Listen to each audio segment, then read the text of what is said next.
ॐ त्वमेव माता च पिता त्वमेव त्वमेव बन्धुश्च सखा त्वमेव त्वमेव विद्यां द्रविणं त्वमेव त्वमेव सर्वं मम देव देव.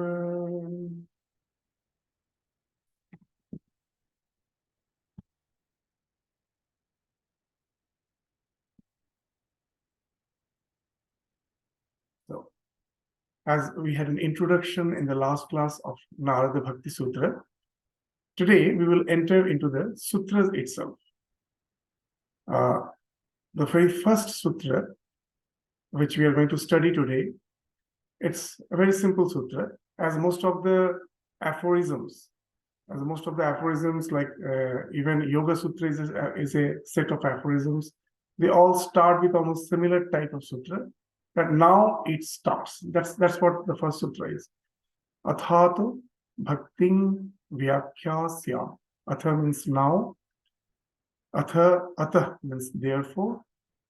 Bhakti vyakhyasya will be explained. We shall explain bhakti. So now the word athato, what it implies, that somehow we have felt the necessity of God in life. Somehow we have felt the necessity. And that's what, as once we have felt the necessity of God, so then comes the question of explaining the bhakti, how we relate to that idea of the divinity, how we relate to that through bhakti. So that's the thing which will be explained here for. So this aphorisms which we are going to study, it's not something just because of mere curiosity or for some intellectual jargon we are going to study it. It's the main criteria is that we have felt the necessity of God in our life. So for this, there is no need for some erudite scholar. Even an unlettered person can access to this bhakti. For this is the way, this is a path which is for all. Like Jnana Yoga, for that you have to have some power of discrimination, some sort of intellectual understanding. Even in the path of yoga, you have to have the power of concentrating your mind. But this is the thing which is very natural. But if you ask someone, do you love someone? You will get the answer, yes. Love is a faculty which is always innate with us. It is not something we have to culture, we have to develop. So that way, bhakti is something which is very natural in our life. Then for whom actually it is. So very nicely it has been described in the Bhagavatam. We will relate to this sloka in Bhagavatam. We all can relate to it. That how we start feeling the necessity of God in our life. I think we almost all of us can relate to this sloka. What it is saying? Yadrichaya mat kathado jata sraddhastu hyah puman na nirvinna nati sakta bhakti yoga asya siddhida. Yadrichaya. Somehow by the grace of the divine. It's not just we are willing. It's not our resolution. What happens by the will of the divine? That you most probably have not planned. You suddenly go to some congregation and find some divine discourses going on. Or most probably you have went to some place where some holy person is visiting and there is some casual conversation, but he being a person of spiritual orientation, the conversation which is going on is something related to some spirituality. And suddenly you find the topic is something which is a matter of great interest. You get totally almost sucked by it. You start getting absorbed by it. And you find it is speaking of some new portal which you have never thought of. It has opened up a portal and you start feeling that yes, it is something for me. It is going to give me some fulfillment. It's not that you have planned. Suddenly it has happened. So that is the idea, yadrichaya mat kathado.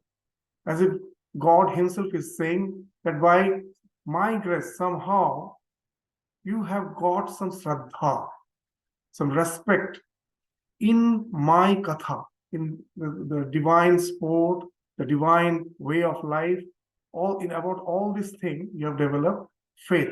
Mat kathado jata. Jata means the shraddha has just been born. It has been born. It has been born, yat umar, the human being in whom this by my grace, this devotion has started evolving by hearing about my words. And the next line is also very important. Na nirvinna. He is not a man of extreme renunciation, but still he has attachment. It is not that he has developed utter renunciation for the world. Na nirvinna. Na atisakta. Neither he is too attached. If you are too attached, then as Sri Ramakrishna used to say, that however you may go on nailing a wall made of stone, the nail will bend, it will never enter. So if you are too attached, you will never get any sort of inspiration from those words. It's impossible. Those words won't influence you. But at the same time, you feel that I do have certain detachment. It's not that I'm extremely attached, nor I am a person of extreme renunciation, something in between. So, na nirvinna, na atisakta, bhakti yoga asya siddhida. So most of us will find that bhakti yoga asya siddhida, this bhakti yoga can lead to perfection for this type of people who are neither having extreme renunciation nor too attached, and they have developed a love for the divine way of life by hearing some words in some congregation where most probably he has not planned. Accidentally he has went, someone you are accompanying, as you will find in the Gospel of Sri Ramakrishna. It starts like that the author, the Master Mahashaya, Mahendranath, he actually was in a tremendous family crisis. He left his home and he was even contemplating of suicide. At night, he went to his sister's house. Sister just gave him accommodation for one night. He was not sure where to stay. And that's the time one of his friend, Sidhu, he told, why not just we go for just a walk to the Dakshineshwar garden, not to Paramahansa. There's a garden, wonderful garden. There's a temple garden. Why not just for a change, we go for a walk there? And that's how Master Mahashaya went, the one who composed this entire Gospel of Sri Ramakrishna. He went to Dakshineshwar, and by chance, suddenly he came in contact with Paramahansa Ramakrishna. He heard that a Paramahansa stays here, went there, and on the first day, after just listening to him, he felt, this is the place, again I have to come. And very interesting. When the next time when again Mahendranath came to Dakshineshwar, that day Ramakrishna was not alone. There were many young boys who were there with Ramakrishna, and he came down to the level of those young boys. He was just having fun and frolic with them. He was making pranks, and he was just having fun and frolic with them. And Master Mahashaya was a bit surprised. Is this the man who was speaking of all those uplifted things the last time when I met him? Just he's behaving just like a normal person today. And Ramakrishna sensed it. And just as a matter of joke, as a part of the joke, suddenly he's seeing the Master Mahashaya. Very interesting thing he told. He never told directly anything to him. He told, a man one day fed a peacock some opium just at 4 p.m. This is the time, 4 p.m. That's the exact time which has been indicated even in the Gospel of Sri Ramakrishna. It was at 4 p.m. a peacock was fed with some opium. And next day, the peacock, just at 4 p.m., again it came. So they all understood that it's the Mahendranath who came there. That the last time when he came there was he had some opium. It's a different type of opium. And now he cannot resist. Something has almost dragged him. Even in the life of Girish Ghosh, almost the same thing. He was a drunkard. For the first time when he came to Dakshineshwar, there's a holy man That's a wonderful thing, that they don't make a watertight compartment between good and bad like that. Their compassion extends to everyone. It reaches out to everyone. When Girish came to Dakshineshwar, he was so drunk already. He came to meet Ramakrishna. You know what Ramakrishna did? Instead of asking him to leave the place, he made him sit in his room. Not only that, he asked his nephew that please go to the horse carriage. Most probably, as he's so much intoxicated, he forgot. You will find some bottle is there. Bring it and keep it just by his side. After some time, his intoxication is bit diluted. He may need it. So that's how he came to Sri Ramakrishna. And finding him so compassionate, he thought most probably he is also my companion. And he asked, have you ever tasted wine? Well, yeah, I also have tasted wine. Well, but my wine is something very precious, very costly. And Girish really thought it must be some foreign wine. Well, oh, is it? That costly? Well, it's very costly. And then much later, Girish understood what wine he was speaking of. So that's the thing which has been indicated here. It's a wine. It's a wine in which once you get intoxicated, it's something, it changes your life. Total life gets changed. Somehow you find you cannot come out of it. Your rational mind may say it's all useless, but you will find just like a drug addict. When the drug addict starts finding that the addiction is really harming him, is affecting his health, is affecting his relations, and he takes the resolve, now I will stop it, but he cannot stop. He's addicted. So devotion is also something like that. Once you get drawn towards it, you will find somewhere or other you cannot avoid it. As today itself, in the morning, we went to some other place. Suddenly the topic of Mahesh Yogi came there. The one who started a huge movement in the West, known as the Transcendental Meditation. Many of you must have heard of. So when this movement was at its peak, some young monk in our order went to a senior Swami and asked him, the Swamiji, have you heard of Transcendental Meditation? Have you heard of Transcendental Meditation? The senior Swami was a very jovial Swami. He told, no, I haven't heard of Transcendental Meditation. I haven't heard. But I know of dental meditation. And the young Swami was really surprised. What is dental meditation? Well, Ramakrishna has taught us. Well, what's that? That when you have a toothache, whatever you may be doing, you can never forget. It's always there. In the back of your mind, that ache is always there. You can never forget. However busy you may be, that ache is always there. Let the love of God become your toothache. Means it should be so intense that just the way the mother can never forget the child. Whatever she may be doing, she may be busy, but she's constantly thinking, in the back of the mind, it is always there. The love of the divine should be something like that. So Ramakrishna has taught us this dental meditation, that develop this love of God in such a way that it is always there with you. It always engages a part of your mind. You can never forget it. And that's the thing which happens when suddenly you come in association with some holy person. And you suddenly find this portal. Sri Ramakrishna gives a very nice example that a gardener was just while gardening, he was digging the soil of his garden, and accidentally he hit a underground pipe, water pipe, and the fountain of water started just coming out. So he says in our life also some devotion most probably is there, like that hidden pipe in our heart. It is hidden there. And suddenly it opens up. And it can happen anytime. Even if you have heard of Sri Chaitanya Mahaprabhu's life, that he was an erudite scholar. In those days, he was a famous grammarian, and he was an erudite scholar of the Nyaya philosophy. And all the devotees in Navadvip, they were very scared of him. He used to make a lot of fun of all those so-called devotion. We just constantly make fun. If anyone is doing some devotional practice, he will go and play pranks with them. So they used to avoid him. And he was really a very erudite scholar. And it so happened that one monk came there, this Ishwar Puri. Ishwar Puri, he came and he wrote something in Sanskrit. It was the life of Sri Krishna. In Sanskrit, just wrote the life of Sri Krishna. And when he heard that there is a very famous grammarian, this Chaitanya Mahaprabhu, so Nimai was there. So he approached him that, will you please read what I have written?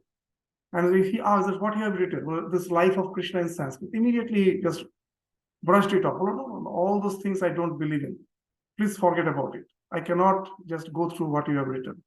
And then Ishwar Puri humbly told that actually it's not the thing which I have written for this that I am giving you to read for that. So I have heard that you're very good in grammar. My grammar is very poor. Maybe there are a lot of grammatical mistakes. Can you just check the grammar of what I have written?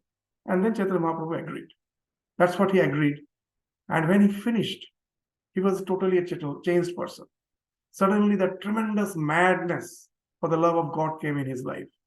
When his mother Shachi was asking that, give more attention to your household duties, he said, I really want that.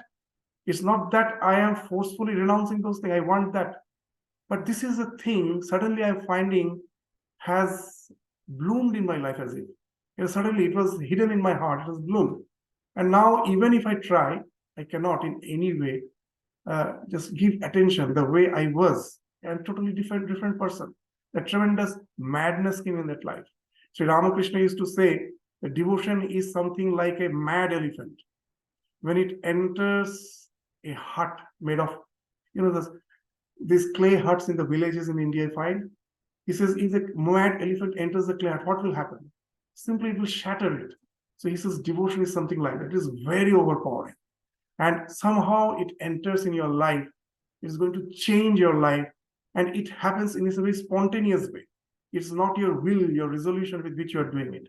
It itself starts carrying away your entire life in such a direction that you find that your life is changing. It's overhauling. So that's the basic idea which has been indicated with this verse in Bhagavatam. Yadrichaya mat kathadam jata sraddhasu yah puman na nirvinna na atishakta bhakti yoga yasya sirthita. Swami Vivekananda used to say a very interesting thing, that religion is the basic need of man. That we know that without food I cannot stay, without water I cannot stay, the air which I am breathing, without that I cannot stay. These are the basic needs. But Swami Vivekananda is saying that religion is the basic need of man. It's a very interesting thing. You will find not a single society where in some form or other religion is not there. Even in the tribal society you go, in Soviet Union, the communist government, when it was there, the religion was banned, that you cannot practice religion in any way, in any shop. For 80 years, there was the ban that no practice of religion. And when the Soviet government collapsed, and when again the religion was allowed, you will find a huge upsurge. If you go to Russia, a huge upsurge of religion. It is something which is innate within our heart. Human being is some creature who is basically religious. They cannot stay without asking that question. What's the purpose of life? That is this life just, I was born in a certain point of time, I'm going to die, and it's just for a few years, and just, having education, having some job, and then having family, having children, and then again you go to this having old age, retirement, and then you gradually become sick, and then this jara vyadhi mrityu, the death is there waiting for me. Is this the only thing which defines our life, or something is there behind it, beyond it? Some faculty within us is there which is eternal. These questions are bound to come in our life. We can never stifle it. We can never. You may say, no, there are many people who are not at all interested in this. I can give you an assurance. They are highly interested in this thing. But as Swami Vivekananda used to say, a very interesting thing, what a rabbit does? A rabbit, when it is chased by the predator, what it will do? It will first try to run. And when it finds that it cannot somehow escape the predator. The predator is more fast. The rabbit somehow will dig a hole in the soil and hide its face there. And it cannot see the predator and it thinks I'm safe. This predator is there just behind him, but it thinks I am safe. In the human society, even at the present, we people are so busy, madly in rush with socializing and everything. Know it for certain at some point of time, in his or her bedroom, when he was alone, suddenly the thought came, what's the life after all? There is something called death. And these questions disturb us very much. And to run away from this type of question, we start hiding our face in the hole called social engagement. We don't like to face ourselves. If you're alone, that's why in spiritual life, the first thing they say, be alone. If you're alone, know it for certain, these questions are bound to come. As a human being, we cannot avoid. And if we try to avoid by remaining engaged in all sorts of activities, for time being, we can really avoid them. But know it for certain, the predator is there. The death is there waiting for us. It is chasing us. I can never escape it. It is always there. I cannot get rid of it. With all at present you will find in the name of religion, it is yoga, practice of yoga, that has become almost synonymous with religion. But is it true religion? You find no. What it's doing, that how I can have good health, longer life. And in Mahabharata, a very nice thing has been told. In one sloka, it has been told, very nice thing.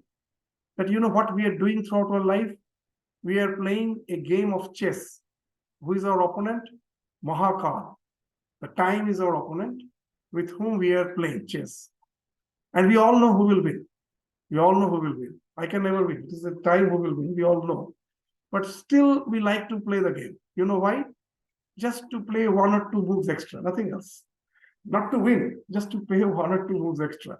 So just, okay, a little more life.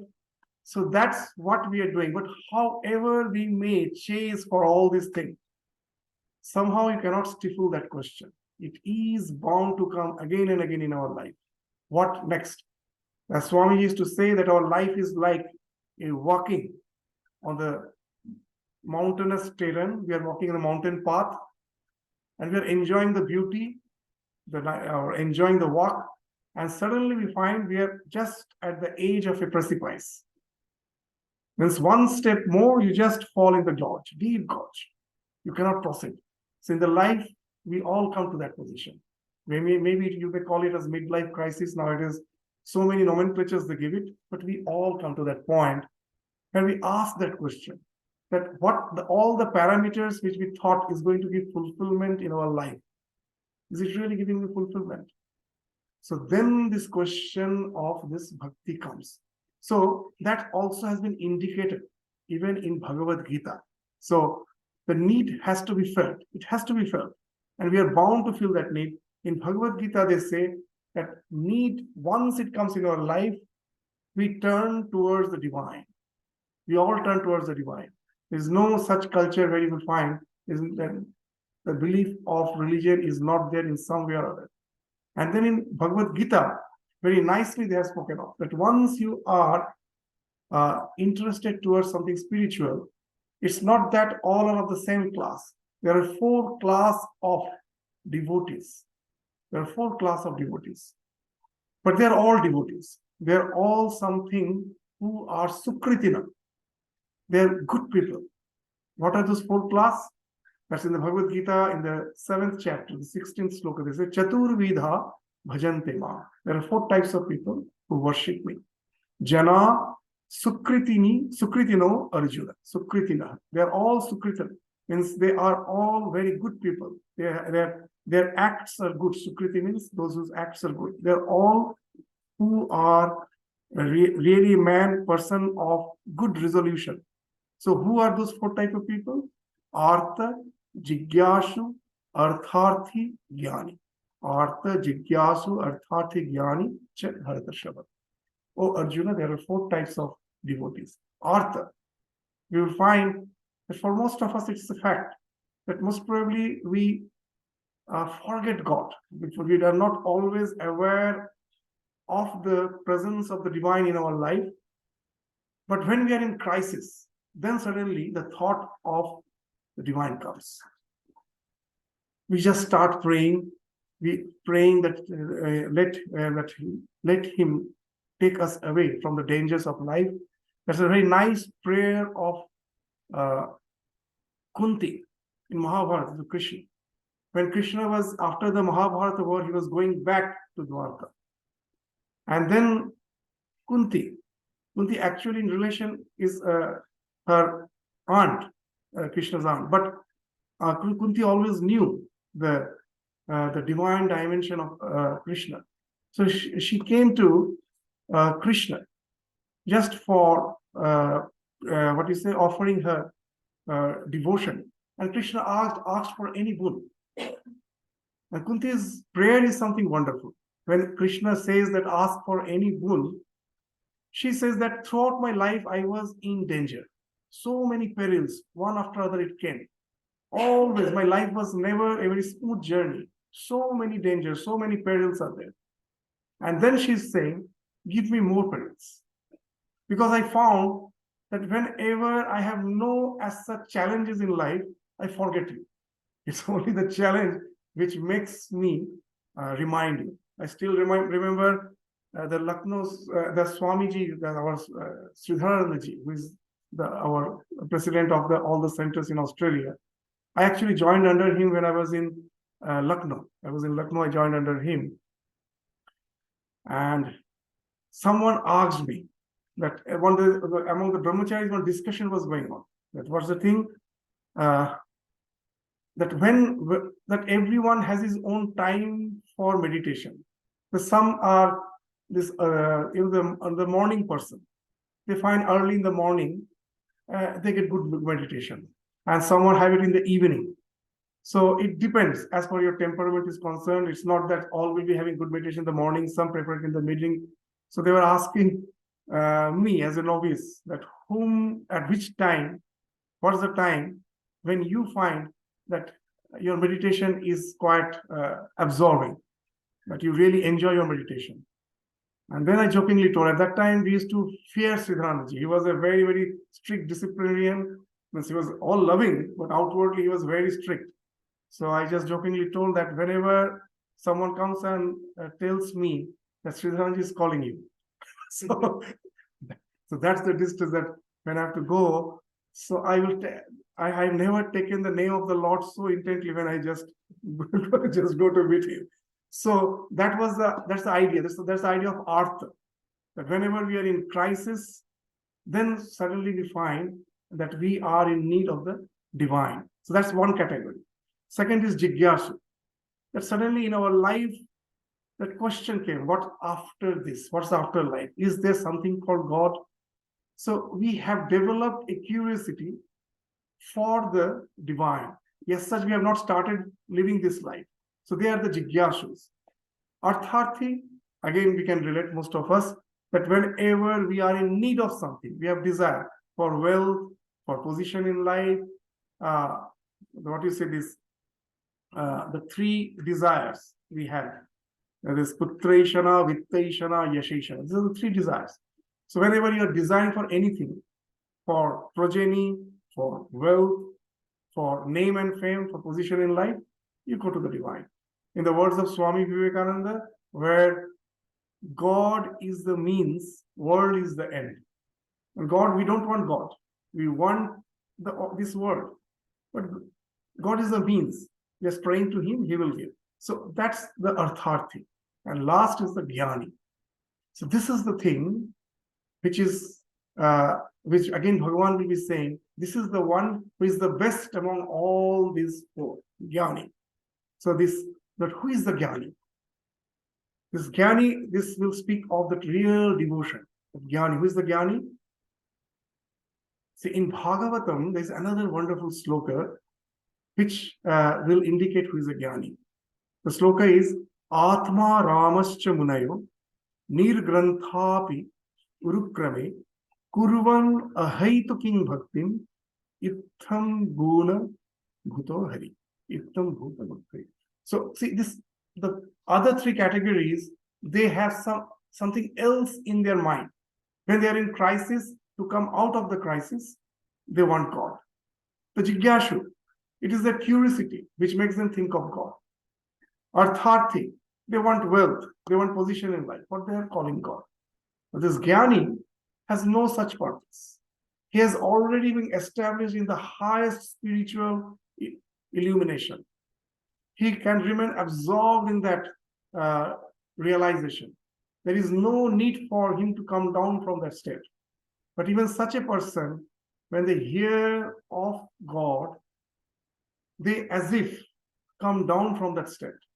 And what you say, we find a tremendous overflow of devotion in their life. And they are the Jnani. For them, the devotion has no as such any reason for such and such aim. That is this called ahaitukim. Without any purpose, the devotion is there.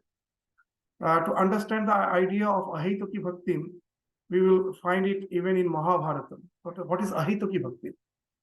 You know that one day when they were in exile, the Pandavas were in exile, Draupadi was also along with them. Draupadi was complaining one day. She was walking along with Yudhishthira in the foothills of the Himalayas, and she was complaining that after all, that you are such a devoted person, what has devotion given you? At last you are in exile, you have this, your kingdom has been taken away, all your wealth is gone, through so much of turmoils we have to go through. Whatever is your devotion? And Yudhishthira, instead of giving any direct answer, he told, "Can you just do you see the Himalayas, the snow-peaked Himalayas?" Well, yeah. Isn't it wonderful? Well, yeah, it's such a beauty. And then Yudhishthira asked, "What the Himalayas given you? That you have such a tremendous feeling of awe for it. Just by seeing it, you get awestruck in wonder, as if what a wonderful sight to look at. You are in as if love with it. What it has given you? It has given you nothing." So God is something like that. That Yudhishthira's answer is that he is love. Just to be with him is to feel that you never ask that what you give me in return. Then you become a mercenary. You just become a shopkeeper. So we cannot be a shopkeeper in religion. That he is of the nature of love. Just to love him is the greatest satisfaction. And that's the idea. So one is Atma Rama, who is totally absorbed in himself. Atma Arama. This Atma Rama means Atma Arama. Arama we all understand. Arama means to be relaxed, to be happy. Actually, Rama, the word Rama means the one who just is delightful. Seeing whom you feel delighted. Rama. In Sanskrit, the prefix "a" is used in the sense of encompassment. From the beginning to the end, it is all Rama. That is Arama. So one who is having that sense of tremendous arama, tremendous delight in his own self. He doesn't require anything else. He or she is extremely delighted in his own self. That is the one who has been spoken of as Atma Rama. So such a Muni, Atma Ramascha Munaya, Nirgrantha, all the granthi, all the knots has fallen off from his life. No attachment. And why it has happened? Because of his devotion to the Urukrama. Urukrama is God. It is actually, Urukrama means one who never sits in one place, constantly moving. So as a Vaman avatar, that story that he asked for three steps. So from that, the word Urukrama came, which indicates the Lord. So the one who pervades his entire universe, who is everywhere, he is the Urukrama. Everywhere, there is not a single speck of dust which is devoid of the divine. So he is everywhere. The one who has developed love for him, he is bound to develop that detachment for the world. And is bound to be absorbed in his own self. Even such a person has that ahaituki, without any reason, a bhakti for the name of the Lord. That the name of the Lord, that simultaneously find even he comes down from his samadhi. In the life of Sri Ramakrishna, we find again and again, when he goes to samadhi, and it was his instruction that start chanting the name of the Lord. And that used to bring him down from samadhi. And sometimes this is the thing which we don't understand. That the name of the Lord we take to have concentration, and for them, for the one who is an illumined soul, their concentration is broken, as if they're coming down by hearing the name of the Lord. So what actually it indicates? So this Atma Rama, we all can relate to this if you understand the psychology behind it. So we start our spiritual journey by taking a resolution that in the morning, in the evening, whenever I get time, that our meditation is what we generally try to chant the name of the deity for whom I have a little devotion, isn't it? So based on that, there can be various, the worshippers of Krishna, worshippers of Shiva, so many various aspects of divinity is there, and we may worship any of them. But when my meditation starts, it's with a resolution. As I have very less bhakti, I will find that it's very difficult to keep my mind fixed in devotion. I have to take a resolution. With my willpower, I have to fix myself in the object of meditation. But as we told, this itself is very important. Many say, I don't feel the love of God. Then how to meditate? I don't feel the love. But the love develops when you go on doing something with resolution. So in Bhakti Shastra, they say in Bengal it is, Ei Horinam Nite Nite Bhakti Mukul Fudbechite. But I don't feel the love for the divine. Okay, go on taking the name of the Lord patiently, perseverantly. You are bound to develop love for God. You know what the science behind it is? Neuroplasticity, nothing else. All our love, all the things which you love, how we have developed the love for it. That the thing which I out of necessity do, not out of love, out of necessity I do again and again, out of necessity. When I do it again and again, after some time, as I am doing again and again, a path is as if created in my mind. There's a groove has developed. And once the groove has developed, you forget the necessity. Just to do it becomes almost like your obsession. All the things. So that example we give of that, we all like sweets. How it has developed, that our predecessors, our ancestors, long days back, when they were food gatherers, most probably the agriculture was yet to be invented. And they every day used to go to the forest in search of sweet roots, sweet herbs, the natural food, whatever is available. They were food gatherers. And they discovered a very interesting thing in a very short time, that in nature, if everything is sweet, it is never poison. The other taste, there's a doubt. It may nourish me, it may be poison, it may be toxic. Something bitter, something sour may nourish me or may be toxic. But if something is sweet, it is never going to be toxic, and anything sweet in nature is never going to be toxic. It is going to nourish me. So most probably they had no taste for sweetness. Out of necessity, they were in search of sweet fruits, sweet herbs, sweet vegetables, whatever it may be. And gradually, as we started having the sweet things, it almost entered into a genes. That because of that formation of the groove in your mind, it has become genetical trait. And nowadays we will find that in all the food, the so-called food which you buy, some hidden sugar is there. Now you have to check how much sugar, because you have an innate liking for it. And it is a reason for all the lifestyle diseases. Your obesity, everything is from that. All the lifestyle diseases. So what has happened? Your necessity has got converted into your obsession. Now this is the thing in devotion also we are taking care of in a positive way. That you start taking the name of the Lord and go on taking, you will suddenly find that you have started developing a devotion for it. How it will help? It will help in a wonderful way. Then once you develop love for it, your meditation will become spontaneous. It's no more but that you have to take a resolution. It's that, as we were saying, the dental meditation, it becomes spontaneous. The more it becomes spontaneous, the more your meditation becomes intense. And in your mind, what will happen? You will find that distractions are falling off. you can keep your mind in the object of meditation, because the love factor is involved in it. And this is the very important thing. It will take you to that state of that Atma Rama. You know how? This japa itself is more than enough. This can take you to the ultimate siddhi. That whether you are chanting Rama or Krishna or whatever it may be, when it has become a thing of your love, you have started your devotion, your meditation has become intense, and you find your distractions are falling off. You know what takes you to the samadhi, they say, is a state where you become one with the object of meditation. So, Triputi Bheda, we will come to that discussion little through discussion.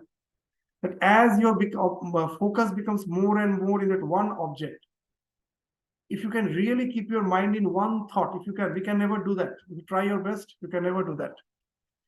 I have asked so many of our sadhus that every day we sing Khandana Bhav, that evening prayer for half an hour. I've asked so many people that you just tell me one day that when that entire Arthikam song was going on, you were also singing or you were listening, whatever it may be, that from the beginning till the end, the song was going on with so many ideas are there. It's not one idea, so many ideas, that you sit with a resolution that I won't allow my mind to get distracted. It should be in the words of the songs which I'm singing for half an hour. If you are capable of doing it, that your mind never got distracted in that half an hour, even for one day, your mind was in the song, please tell me. Why? But till now I couldn't do. I have seen it. Somehow it gets distracted. This is our mind, so volatile. What to speak of in a mantra? In mantra is such a small thing. You are in a succession of thoughts when you are singing bhajans. You're in a succession of thoughts. You just try to keep your mind in that succession of thoughts itself without getting distracted from it. Some other thought shouldn't come. You will find it so difficult. So, but this love makes it possible. When you develop the tremendous love for the object of your meditation, meditation starts becoming spontaneous, more and more spontaneous. And when that becomes spontaneous, the intensity comes. Your mind is only in one thought, but your mind can never stay in one thought. Mind means it has to jump from thought to thought. As long as it is jumping from thought to thought, it is mind. The moment you can stop that, your mind is no more there. You go beyond mind. So Jesus give an example. In this world, everything is flowing. Everything is flowing. That's why it's called samsara. Samsarate iti samsara. Everything is flowing. Why it is flowing? Because there is a polarity. See, water is flowing from some high level to the lower level, isn't it? If both the levels are same, water flow will stop. Electricity is flowing. Why? There's difference in potential. If you resolve the potential, like in Wheatstone Bridge, you know that we have all done that experiment. The current stops flowing. Magnetism, if the two north poles of same strength are there, the magnetic field will be resolved. So when the polarity is resolved, the flow stops. So samsara means flow. This world, everything is flowing. Why? There is somewhere or other some polarity is there. Our mind is also part of the samsara. It is always flowing. Why it is flowing? Because it is jumping from thought to thought. If you can stop that, the mind is bound to stop. Chitta vritti, that's how happens. So in intense meditation, when you are in one thought, suddenly the mind stops. The mind won't be there.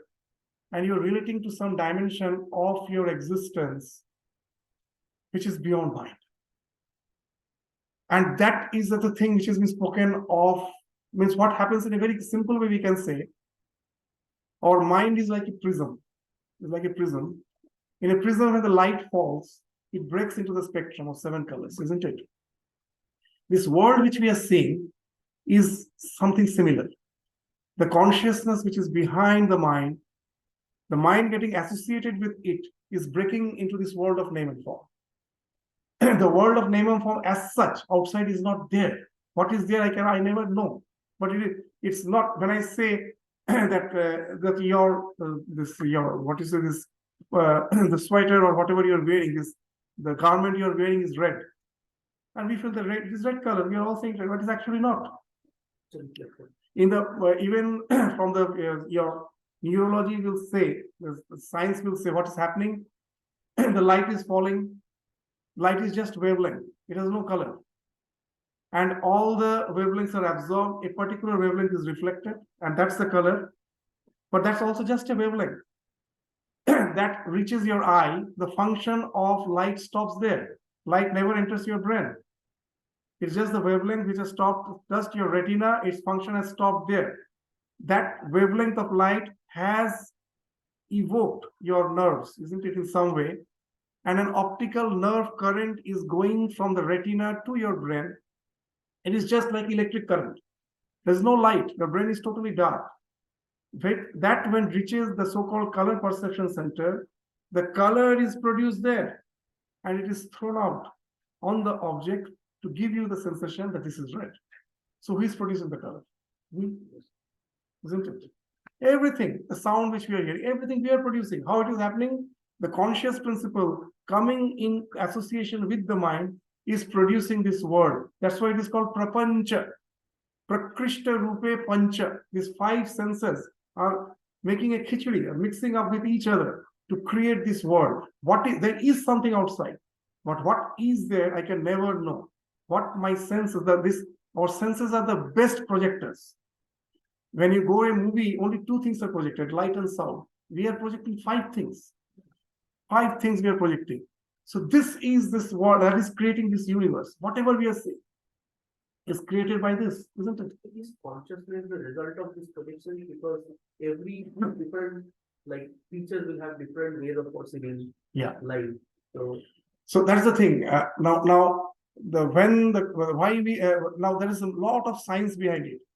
There's a big question, as you have asked. I'm going a bit out of the discussion to say that now even in science they have started saying that consciousness is the fundamental thing, without which you cannot explain anything. Just like to explain this table, at last I have to say that length is the fundamental thing. I cannot define that. I take this as fundamental. So they say at last to describe anything, you have to take consciousness as the fundamental thing. How? Even a very simple experiment, even in our, this quantum physics is there, is a double slit experiment. It's a very wonderful experiment. It's a big question to the entire world of science. The question, that experiment is very simple, that you are to find out the nature of electrons. To find out the nature of electrons, through an electron gun, I am shooting electrons to a screen which has two slits. And behind that, there is another screen, okay? First screen has two slits, the second screen there. Now, if it's a particle, so first what they do, they close one of the slits, and now through the electron gun, they're shooting the electrons, okay? Through the one of the slit, the electrons move out, and they do see a spot in the second screen. So it gives an impression that it must be particle. Now they open both the slits. Now again through the electron gun, they are shooting the electrons. Now you are supposed to have two spots in the second screen, but now they have fringe, these light and dark bands. That speaks of two waves interacting with each other. Now through two slits, two waves are coming, they're interacting with each other. Then only you can have that. So now they're puzzled that if only through one slit I am shooting the electrons, it is acting like a particle. When through both the slits are open, it is acting like a wave. Now what they do, they keep some camera on the first, on the first screen to observe what's going on in the second screen and keep both the slits open. Now there are two spots. So in the language of science, when someone is observing, then only probability becomes reality. Okay? So now how can you say consciousness is not there? Unless someone is observing, it is to give a very common example in the language of a layman. That what's the reality actually? What's the reality which I'm saying? Without consciousness, you cannot explain. And in the science, in a very easy way, they're saying, suppose in a classroom, the teacher is not there. The students are very chaotic, just indisciplined, moving around, shouting, jumping. No one is sitting in their own seat. And the principal hears that there's some noise. So he comes down the corridor and just stands in front of the door of the classroom and finds everyone seated. Okay? The moment you observe, the chaos stops. It appears as reality. And that's why now you will say that now can you deny? It's a fundamental principle. Without that, it's very difficult to describe the world. Anything you cannot describe. Because even if you take matter, as you have raised the question, that this is a solid table. Now it is made up of with a very common size with atoms. Let me take one atom, just one atom. And if I try to find out with a very common science that it has a nucleus and the electrons are moving around it, it's a very common way of us, though it's science, is much more advanced, just to understand with a common understanding. Now, what's the distance between the nucleus and the electrons? It's very interesting. They say it's all space. It's all space. If you just try to enlarge an electron, it's just an atom to the size of a football ground, then the nucleus is just the size of the football placed in the center of the ground, and the electron is like someone just circling around the stadium, outside stadium. Everything is just empty. Then how do I have the sensation of the solid if everything is empty? That's the limitation of our senses.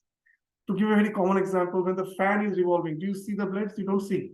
Because of the retention power of my eye, it looks like a disc.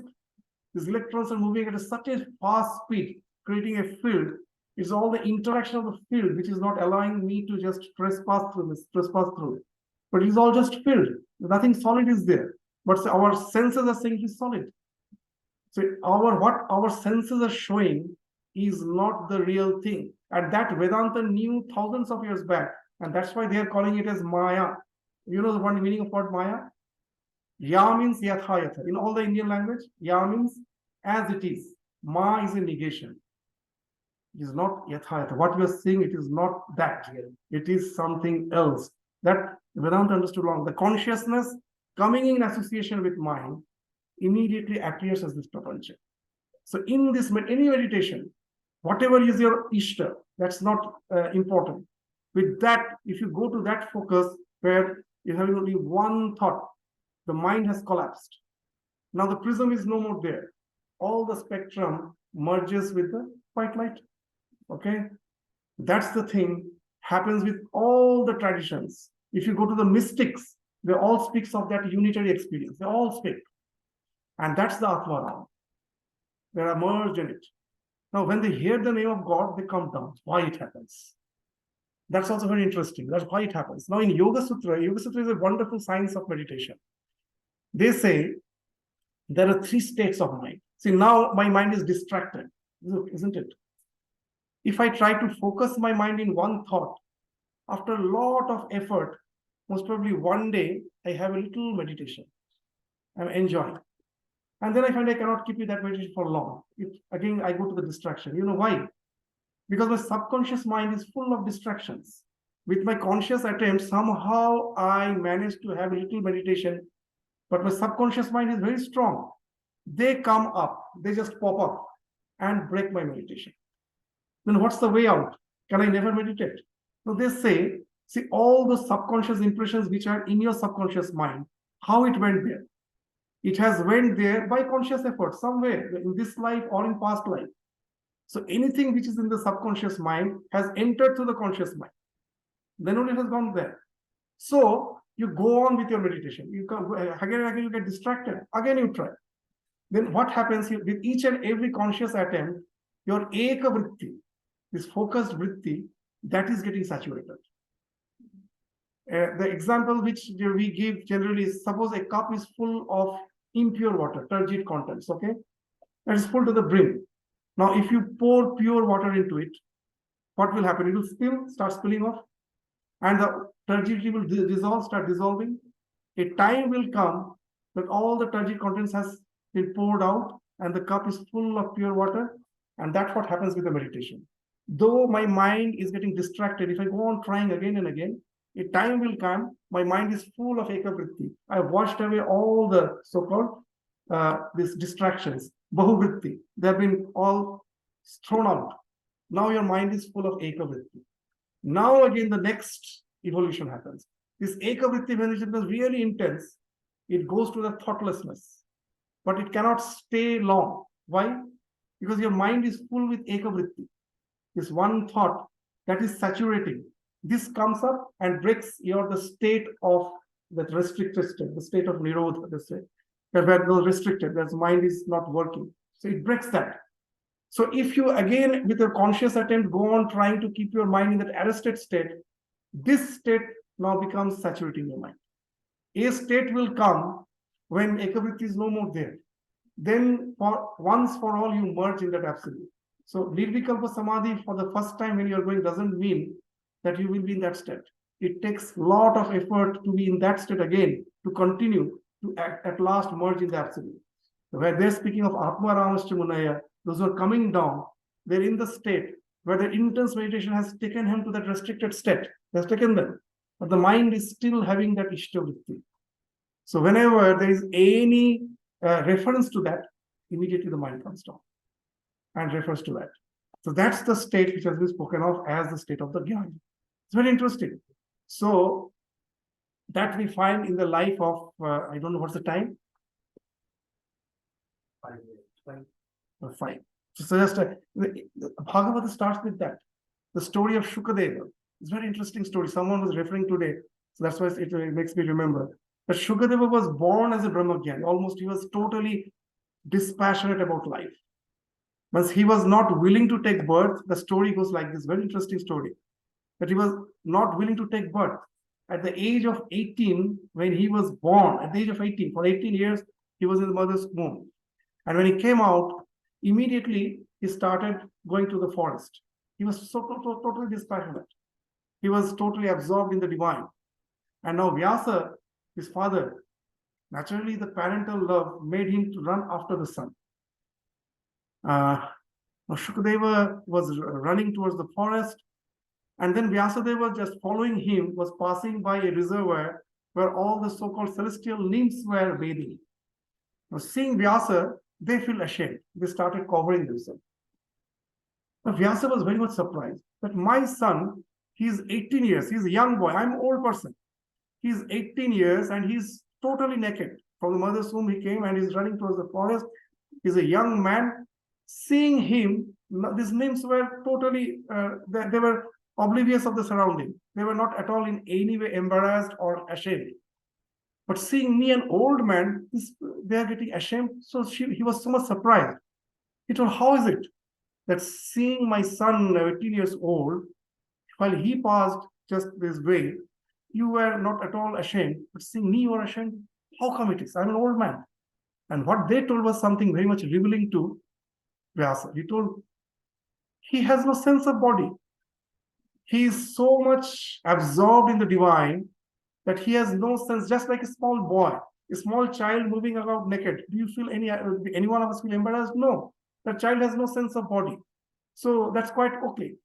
It's not that our so-called this nudity, it is so-called, is the cause of embarrassment. It is our sense of body. It is our sense of body that makes others ashamed.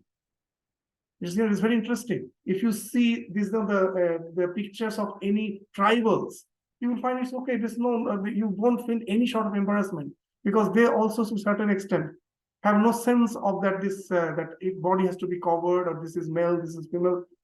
Even this very nice story that I was relating when Swami Vivekananda returned from the West. So along with him, the Western disciples were there, many Western disciples, and seeing the Naga sadhus, they just shouted in horror. But how come it is a barbarism that's going about in the streets naked? And Swami Vivekananda immediately scolded them. So stop, don't judge other cultures from your standpoint. And what he told is interesting, that from your standpoint, that this without clothes stay, this nudity is an expression of beauty. For us, he's not at all conscious of the body. He's just like a small child, totally absorbed in the divine, moving about that way. So never judge. So that's the idea behind Shukadeva. He has no sense of body. He's Atma Rama. And then Vyasa thought, after whom I am running. Such a dispassionate soul from the birth itself. And then he came back. Instead of just, he thought it's a futile thing. I cannot bring him back. Now, after the Bhagavatam was composed, the Bhagavatam, the life of Krishna, if a worldly person just reads it, will find it is full of pastimes and all. With the impure mind, you can never relate to the Rasa Leela of Krishna. It's very difficult. It's a very pure form of devotion. So they say it needs a quiet alteration of your consciousness to really relate to that. Now, Bhagavatam has the description of all those, this Krishna's Rasa Leela. Now, he wanted that, he was actually ordained for that. That has to be propagated to the entire humanity. There is pure form of love of the devotee for God in the form of the gopis' love for the Krishna. That has to be propagated to the world, and it has to be done with a pure soul. If any worldly person does it, people will take it just like an ordinary love. And then again the thought of his own son came, that my son Shukadeva, who is totally dispassionate towards the world, if he preaches Bhagavatam, then people will take it in its correct perspective. Otherwise, most probably, they will pollute their mind. So again, the thought of Shukadeva came. Now, how to get him back? Now it is not just for parental love, for a mission, that I want him back to preach this pure divine love of, as has been preached in the Bhagavatam. To preach that I want him. And then he devised a plan that how to get him back. The plan is, he taught one of the slokas of the Bhagavatam to the few cowherd boys, okay? And told him that you go inside the forest, you will find somewhere someone is sitting in deep meditation under the shade of a tree, in deep meditation. You go and start chanting the sloka. Vasudeva very nicely taught them the sloka with the tune and everything. And listening to that, he will come back to the normal state of consciousness, and he will ask, who has composed this sloka? Never say my name. Just ask him, do you want to meet him? And he will of course say yes, and then bring him back to me. So that's how Vyasa planned to bring him back. So there's a wonderful sloka in the Bhagavatam. This Varha Piran Natavara Vapu Karnayo Karnikaram. Very nice sloka. Vibhradvasa Kanaka Kapishan Vaijayantin Chamalam Randhan Veno Adhar Sudhaya Purayan Gopa Vrindai Vrindaranyam Swapada Ramanan Pravishat Gita Kirti. It's a baby Krishna. He's coming back from the forests of Vrindavan after tending the cows throughout the day. He's with other Gopa boys, the other cowherd boys. So they are all chanting, and Krishna as a young boy, that he's having this childish frolicness. He has made a earring with the flowers, one earring. So in 2 years, only one ring. How is it possible? Just like a small child was opening from one ear, putting it in another ear, again opening, putting it in this. That's what he was doing. He was having the peacock feather with a yellow dress. And it's very interesting. Our mythologies are wonderful. You will find Krishna is always wearing the yellow colored dress, and Radha is wearing the blue colored dress. You know why? Because Radha is Krishnamay. Krishna is a blue complexion. So that's why Radha's dress is blue. And God is also always, this always want to be in union with the devotee. That's the purpose of the creation, to enjoy the communion with the devotee. That's the Ladini Shakti. And now Radha is the climax of devotion. She is fair complexion. She is golden complexion. That's why Krishna's dress is always yellow. That's golden complexion. That is Vibhradvasa. So this Krishna, who is having that yellow dress and who is having the peacock feather on his crown, and he's just wearing a garland made of forest flowers. So these all descriptions, and he's coming back from the forest after tending the cows, and all the other cowherd boys are accompanying him, singing his glories, and his footmarks. The entire Vrindavan is imprinted by the footmarks of Krishna. This is the sloka, the wonderful sloka. He goes and chants, and he comes back. They find horripilation. The hairs have stood on the end. The tears are rolling down. The one who was in deep samadhi, from there he's coming down. Because it is the contemplation of the divine. We have taken to that state. His mind is still full of that, all those vrittis. It brings him down. And that's how the Bhagavata is preached. And he comes back, and Vyasa teaches him, and this Shukadeva teaches the Bhagavata. So this is the pure form of love which has been spoken of. And the Bhakti Sutras will be speaking of that.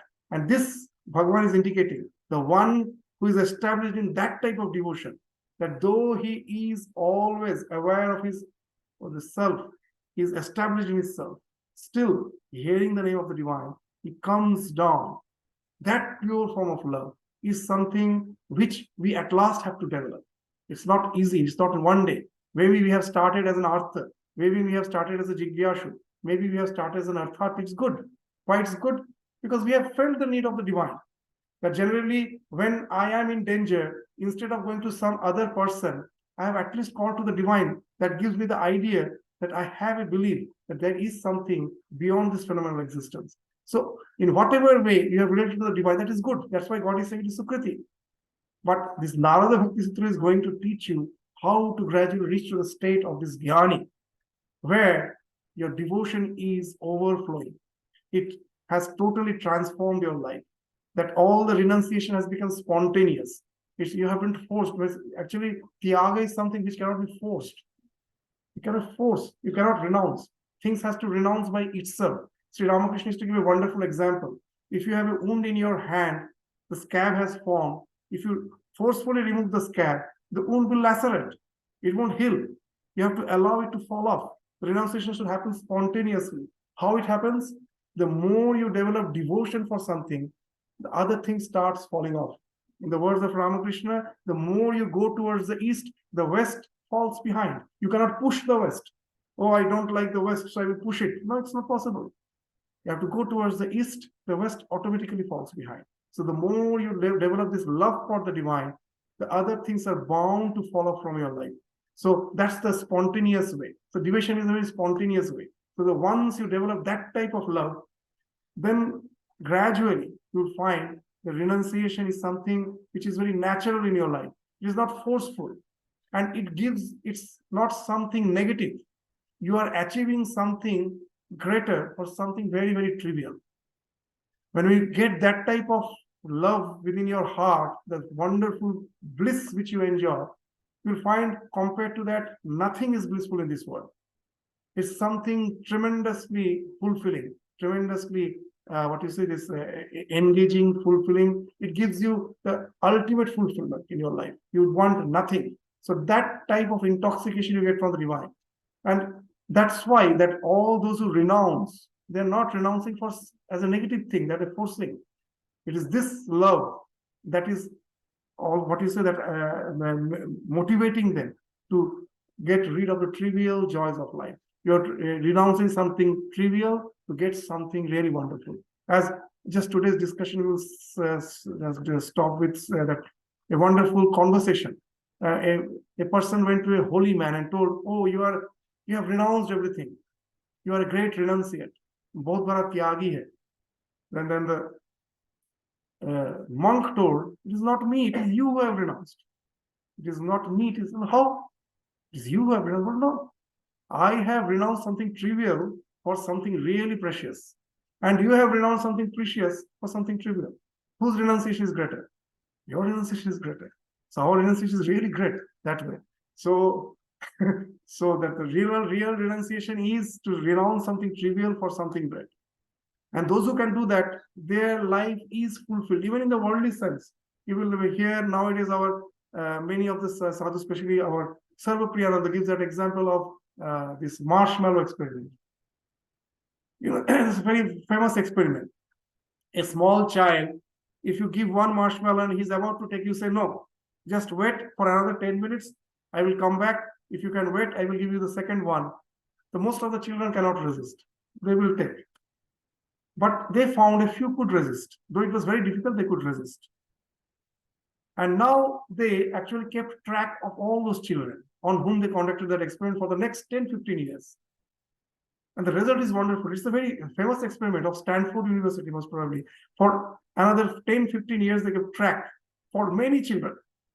And they found our general belief is the children who are more intelligent, who have more higher IQ, they prosper in life. And they found it's not the fact. They found those children who had the capacity to delay their gratification. They have prospered in life. The simple reason is they are not myopic. They are not short-sighted.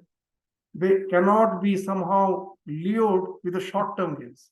They can see the far-term gains, the long-term gains are waiting for them, and that's why they're delaying their gratification. Even in our day-to-day life, that's the fact. For your integrity, you have to renounce the trivial to get something. There was a wonderful movie with the American government. We are going on with the discussion. This is the last one. The American government made one movie called 2 Million Minutes. 2 million minutes. The movie is wonderful. They will show 3 students in class 9, 9th standard, 9th year, 3 students. One is Indian, another is American, another is Chinese, 3 students. And if you convert 2 million minutes into years, it will be almost 4 years, approximately 4 years. So it's speaking of 4 years, means those who are in the 9th year, after 4 years, they will be in the 12th year, and then their university course will be decided. So the movie starts with, it's an American government production, that they will go to the 9th standard student of the Indian student, the American student, and as well as the Chinese, and ask them, what's your aim after 4 years? So they all say that they want to get admitted in some reputed engineering college in their country. The American student says he wants to get admitted in MIT. The Indian student says he wants to get admitted in IIT. So like that, the Chinese also wants to say that he wants to get admitted in some reputed Chinese university. And now they show their life.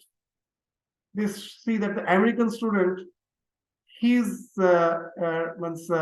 relation with education is just going to the school. But once he's teen, no one can touch his freedom. I am not free. So he has started socializing, was quite busy with the so-called this party, socializing and all this, but it goes to school that much. But the Indian and the Chinese, both they show the tiger mother. Mother is tiger. So she is there just constantly with surveillance what the child is doing. They won't, even when the exam is near, they are not allowed to go to the dining table. The food comes to the study table so that they don't waste their time. And now the 2 million minutes is over.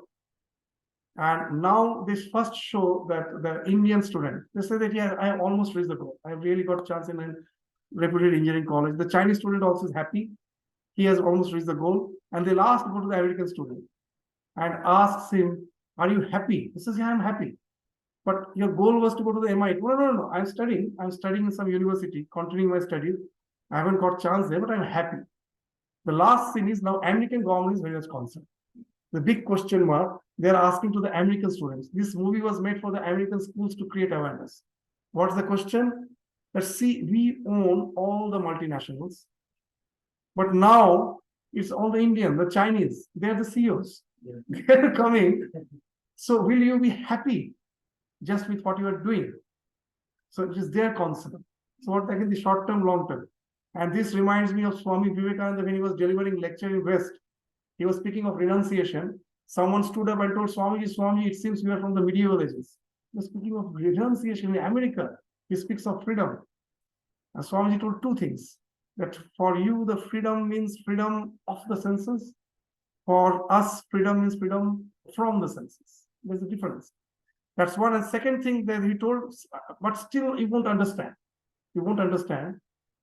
You know why? Because everything needs some time. And then the sentence he told is very important. You are all babes. Prattle, yours is just 200 years. Prattle, babes, prattle. Yours is just 200 years civilization. Have a civilization as old as ours, then you will understand the significance of renunciation. So now, just see, when Swamiji told, after that only 150 years have passed, now you get this movie, 2 million minutes.